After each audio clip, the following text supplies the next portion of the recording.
sondage réalisé avec Harris Interactive a montré que pour 80% des Français, le climat est un facteur de vote important.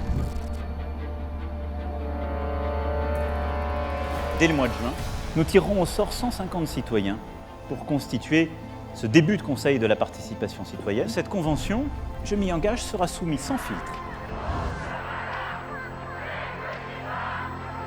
Cette COP est l'une des dernières qui nous permettent encore de respecter l'objectif de 1,5 degré. Un enjeu clé de cette COP26, c'est le financement de l'action climatique des pays du Sud par les pays du Nord. Et c'est un peu la gueule de bois pour la société civile, puisqu'on voit que les pays riches ont cédé absolument sur rien, que ce soit financement, adaptation.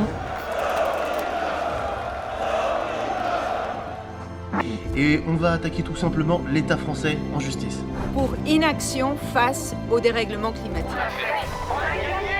L'État a maintenant jusqu'au 31 décembre 2022 pour réparer son inaction climatique.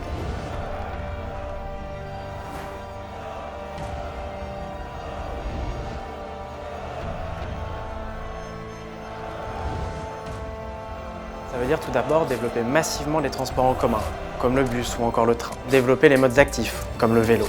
On a montré que le 100% renouvelable dans un territoire comme la France, c'est techniquement possible. Et cette présidence française doit être l'occasion d'imaginer un nouveau modèle européen. L'Union européenne, elle devrait plutôt placer la priorité sur aider les ménages, les soutenir à sortir de leur dépendance aux énergies fossiles,